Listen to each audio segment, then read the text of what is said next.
But I think a lot of these experiences that we have in lives, even with substances and stuff, can show us that there is something more than we thought. And even that opening of that window, or that perception behind that door, is incredible, because it does actually show us that. And it actually shows us that our experience of consciousness is chemical. And that we can actually, amazing. It's incredible. It's truly, truly incredible. And that it's possible through yoga and meditation to actually begin to upgrade and change the wiring and the chemistry to bring about enlightened perception. And it's an endogenous process. That the expansion of consciousness beyond the confines of I and beyond the limited that this is it is actually the experience of yoga, is the definition of psychedelic. Psychedelic, psyche means soul, and delos means manifest. So yoga, self-realization and awakening, ascension, is the epitome of psychedelic, because you're going beyond the veils of I. You're experiencing incredible release, incredible strange sensations, traveling through dimensions of light that you didn't even know were even possible. Visitors by divine guests, by maybe even by your beloved, and things like that. And it's so interesting that you said this, because I was just thinking today, there's nothing more psychedelic than love. To love God with all your heart. In fact, this was one of the things that I thought about being the talk for today. The belief thing happened spontaneously. That if you love God with all your heart, mind, and soul, and you love your neighbor as yourself, there is nothing more psychedelic than that, because love is the reality, expands your consciousness inward to unfathomable heights, to witnessing within your own vessel, brain chemistry changes, neurological wiring changes, system upgrades, through the nadam and through these rays of alchemy and through Holy Spirit, the disintegration of programs of density that have been keeping the I running for lifetimes, and the I becoming thin, and the mind going away, and experiencing emptiness, and experiencing the external reality as heaven, as God's reality, no longer. There's nothing more psychedelic than love. And all that's actually needed is to love God. And that's the supreme belief. That's why it's a supreme command. Command in the positive, not to control or to force. I command you to love God, meaning love God with all your heart, mind, and soul, and love your neighbor as yourself. That love actually frees us from the hyper-focus of the false ego and from the I, and allows us to begin to perceive heaven on earth. It allows us to begin to perceive beyond the I. It allows us to begin to perceive in pure awareness, and allows us to actually begin to perceive to the heights, as Rasta would say, to the heights of creation inwardly. Nothing more psychedelic than love. And that love comes to manifest in the psychedelic expansion of our consciousness, back to pure light, back to pure divinity. When that love is directed through the pure belief in God as the reality, and not through fear, but in absolute love with all your heart, mind, and soul, an immersion of love. That certainty and belief in God, where that love becomes bhakti, where that love becomes a fiery love play, where that love becomes your entire life and you don't want to stop thinking about it. And then simultaneously, to express that love, because that love of God expresses out to everyone and everything. There's no one who falls short of this love, because everywhere is life is the presence of God. So, that belief in the reality that is God, and that belief that everyone and everything that we encounter is God's energy, or is a part and parcel of God as a soul, and thus that love extends to them beyond. And this is why compassion actually is the root of awakening, because compassion undercuts the I, that mechanism of I-ness that upholds the false sense of identity, the false ego that keeps the mind operating. Compassion is daring to extend your consciousness and your not wanting to suffer to another being, and by saying, yes, Let me see how that being is perceiving so they don't suffer, and then choosing a change of behavior to actually manifest that. It's like we're breaking the ego's I-ness hyper-focus, and it's like, there I am, there I am, there I am, through the eyes of love. And then all of a sudden, one day, with this love, through our belief, moving towards God, through surrender, to seeking God's shelter, to remembering God, offering our food to God, saying God's names, making offerings to God, meditating to surrender, praying. This is the whole point of prayer, to reconnect with the source. And meditating, allow all the impediments to drop away so that we can be in this reunion. Eventually, but inevitably, this will be given to you. Because there's nothing more psychedelic than love. And when our love matches our true belief with certainty in the beloved, in the divine reality that is, in the divinity of every soul, no matter what outer form, no matter what behavior, right? This is why forgiveness also is forgiveness, discernment, non-harming, and compassion are really the tools that allow us to enter into the heart. Because our refusal to do that, and see, we don't necessarily perceive that we're refusing to do that, because in the main story of how it is, it's natural. It's human nature, meaning it's natural, but it's actually the most unnatural thing, how we're generally living, how we relate to others, how we relate to the earth, how we relate to the animals, and even, dare I say, how we relate to God through human-created institutions based upon fear and judgment. And belief systems. And that's going back to what we said, that in Love Without End, Christ makes a very poignant point, that there is a difference between pure belief and belief systems, and what liberation that is. What liberation it is. Because if your belief in God is that, no one or nothing can take that away from you. No one or nothing can tell you what you must do or what you can and cannot do. That's what love is. Love, Bhakti is about reestablishing this relationship in love, a loving relationship with your origin.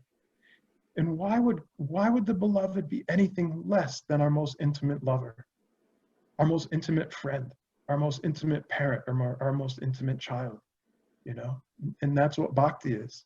In fact, those are the relationships that Bhakti Yoga talks about.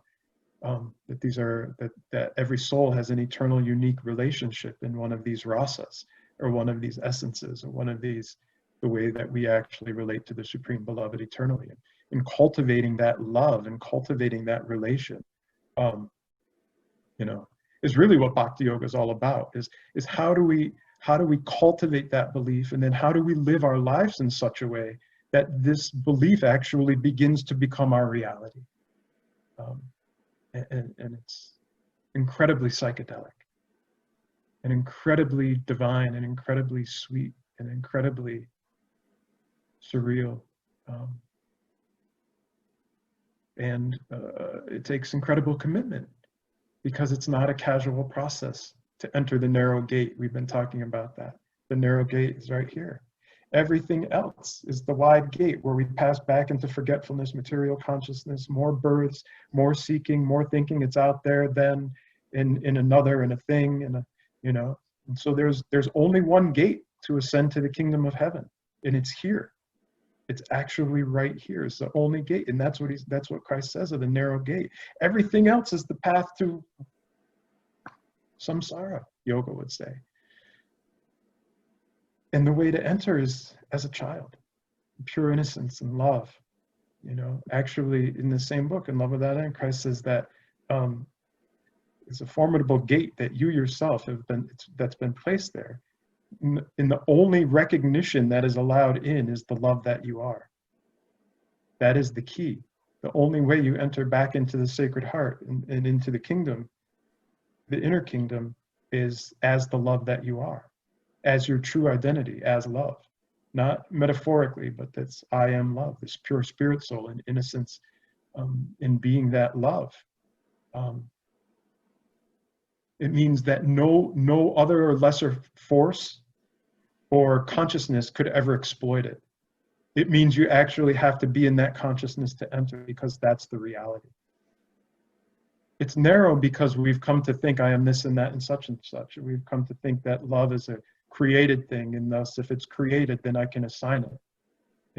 But love is actually the origin, it is the creator, it is the creation, and it is the soul. It is who and what we are as the non-dual reality.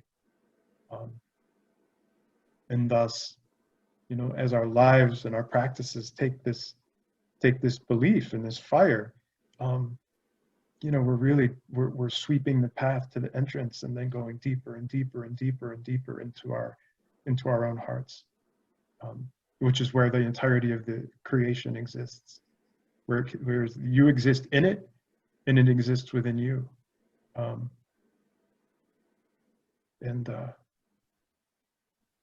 It actually helps to have a psychedelic sense of adventure, a psychedelic sense of being willing to shed all of the I.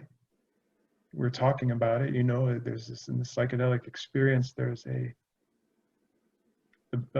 which is why some people don't handle it well, why some people never kind of, you know, some people have bad experiences where they never kind of snap back to reality because there's a complete depersonalization that happens. And this is actually the process of yoga.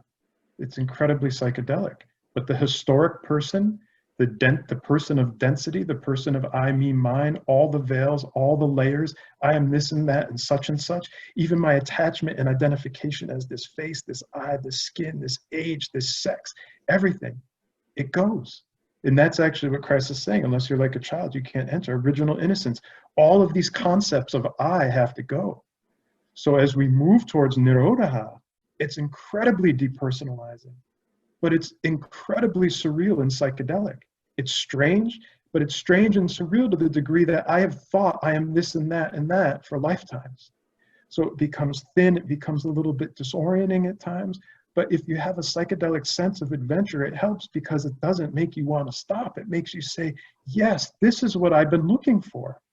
Of course, the high that I was always looking for was God, the Most High. And that's why I was chasing it to death and other things. You know, we all have our stories of what we seek it in, you know, but the reality is that every living being is seeking that Most High, which is the love that is exchanged with God in eternal reunion. The love that is who we are and the love that is God. That is the Most High. It is unending. It is beyond conception. It is beyond anything we could ever imagine. It is not of this mind. That's why it said you can't know God with your mind.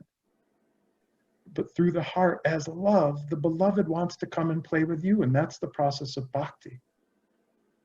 To sweep away the dust, to become sweet, to become pure, to become like you want to play with the beloved, you know?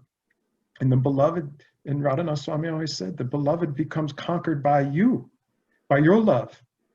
The unconquerable becomes conquered by your love. And he loves everyone equally. Krishna says in the Gita, I love everyone equally, but one who takes one step towards me in love, I will rush towards. And that's what Bhakti Yoga actually is. It's the process of reciprocation and relation. That through relationship with God, Holy Source, with the beloved of your heart, with Krishna, that as you make offerings to him, as your life starts to move in immersion and love of your consciousness towards your beloved, he says, then I reciprocate. And it's in the relationship that there's exchange, and in the exchange there's reciprocation, and in the reciprocation there's advancement. And that's actually the process and path of Bhakti Yoga. That through a personal, love-based relationship with Holy Source, which there's nothing more endogenous and natural and personal and intimate in that, than in our hearts than that. But we've been looking for that every other place. That the beloved actually comes to us because of this love, you know. And again, we circle back to this, and this is what this is really about: belief. We don't really have an impetus or inclination to do any of these things if we don't believe that this is the reality, or we don't believe with certainty that this is possible, you know. However, that type of devotion and that type of love, it's not necessarily looking for reciprocation. It's not saying I'm doing this because I want this. In other words, that's actually not the nature of love. The nature of love is to do something with no anticipation of return.